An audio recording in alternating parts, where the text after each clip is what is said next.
రాష్ట్రీయ జనతాదళ్ బాధ్యతలను కుమారుడు తేజస్వి యాదవ్కు పార్టీ అధినేత లాలూ ప్రసాద్ యాదవ్ అప్పగించినట్లే.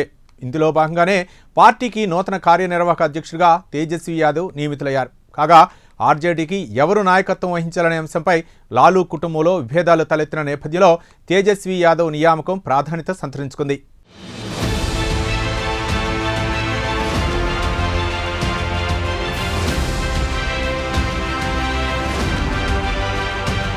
తేజస్వి యాదవ్ పరిచయం అక్కర్లేని పేరు.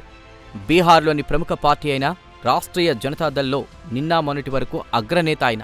అంతేకాదు పార్టీ అధినేత లాలూ ప్రసాద్ యాదవ్ చిన్న కుమారుడిగా కూడా తేజస్వి పాపులర్. కాగా రాష్ట్రీయ జనతాదళ్ బాధ్యతలను కుమారుడు తేజస్వి యాదవ్కు పార్టీ అధినేత లాలూ ప్రసాద్ యాదవ్ అప్పగించినట్లే భావించాలి. ఇందులో భాగంగానే పార్టీకి నూతన కార్యనిర్వాహక అధ్యక్షుడిగా తేజస్వి యాదవ్ను లాలూ ప్రసాద్ నియమించారు.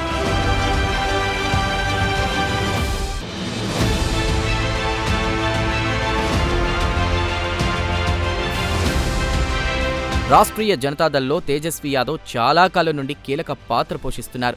2020 అసెంబ్లీ ఎన్నికల్లో బీహార్లో అతిపెద్ద పార్టీగా రాష్ట్రీయ జనతాదళ్ అవతరించడంలో తేజస్వి యాదవ్ కీలక పాత్ర పోషించారు. అంతేకాదు అదే సమయంలో బీహార్ ఉప ముఖ్యమంత్రిగా కూడా తేజస్వి సేవలందించారు.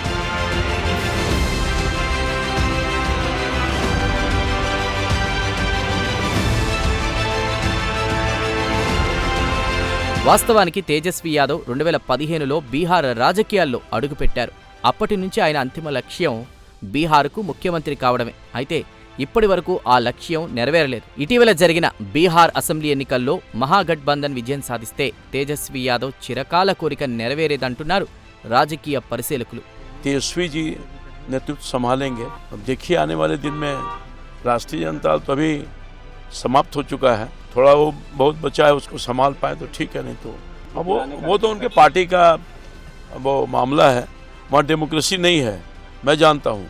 अगर डेमोक्रेसी होता तो मैं शायद वहाँ से नहीं हटता. सरकार कुछ नहीं कर रही. सरकार SIT का गठन किया है, दूध का दूध पानी का पानी करेगी. थोड़ा धैर्य रखें लोग, राजनीतिकरण न करें इसको. किसी बेटी की सवाल है, हत्या हुई है, उसके कई सवाल हैं.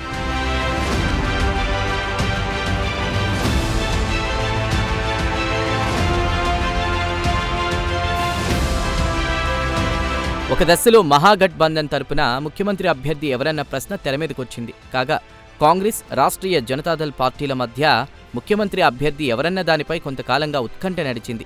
కాగా ఈ విషయంలో కాంగ్రెస్ అధిష్టానం తరపున ఆ పార్టీ సీనియర్ నేత, రాజస్థాన్ మాజీ ముఖ్యమంత్రి అశోక్ గెహ్లాట్ ఆర్జేడీ అధినేత లాలూ ప్రసాద్ యాదవ్తో చర్చలు జరిపారు. అంతేకాదు రాహుల్ను అశోక్ గెహ్లాటే ఒప్పించగలిగారు. అంతిమంగా మహాగఠబంధన్ తరపున ముఖ్యమంత్రి అభ్యర్థిగా తేజస్వి యాదవ్ ఖరారయ్యారు.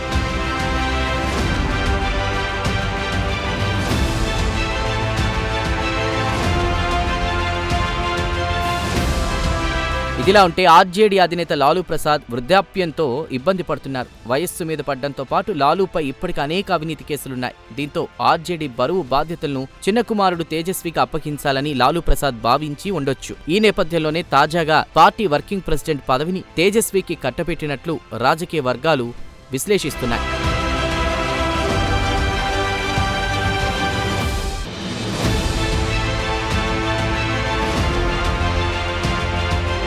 కాగా తేజస్వి యాదవ్పై ఆయన సోదరి రోహిణి ఆచార్య పరోక్షంగా విమర్శలు చేశారు. అణగారిన వ్యక్తుల కోసం తమ తండ్రి స్థాపించిన పార్టీ అంతిమంగా కొంతమంది స్వార్థ నాయకుల చేతిలోకి వెళ్లిందని ఆమె ఘాటు ఆరోపణలు చేశారు. ఇప్పుడు వారే పార్టీని పూర్తిగా నాశనం చేయడానికి సన్నద్ధమవుతున్నారంటూ రోహిణి ఆచార్య సంచలన వ్యాఖ్యలు చేశారు. ఏమైనా రాష్ట్రీయ జనతాదళ్కు పూర్వ వైభవం తీసుకురావడం అంత ఈజీ కాదు. తేజస్వి जी के हाथ कार्यकारी अध्यक्ष हमारे, उनका आशीर्वाद, उनकी ताकत, उनका वो सब हाई है. कार्यकारी हमें दौड़ाने की जरूरत है. अस्वस्थ हो गए हैं हमारे राष्ट्रीय अध्यक्ष जी, तो तेजस्वी जी पूरे देश में एक जन आंदोलन पैदा कर सकते हैं. क्योंकि हरियाणा, महाराष्ट्र और दिल्ली में जो हुआ उसी का परिणाम बिहार में भी देखने को मिला. तो हम तो अपने अभी प्रस्ताव में हमने रखा है अपने उत्तर प्रदेश की तरफ से कि मैं चाहता हूं कि हम लाखों की संख्या में तेजस्वी जी के आह्वान में हम चुनाव आयोग को घेरने का काम करें.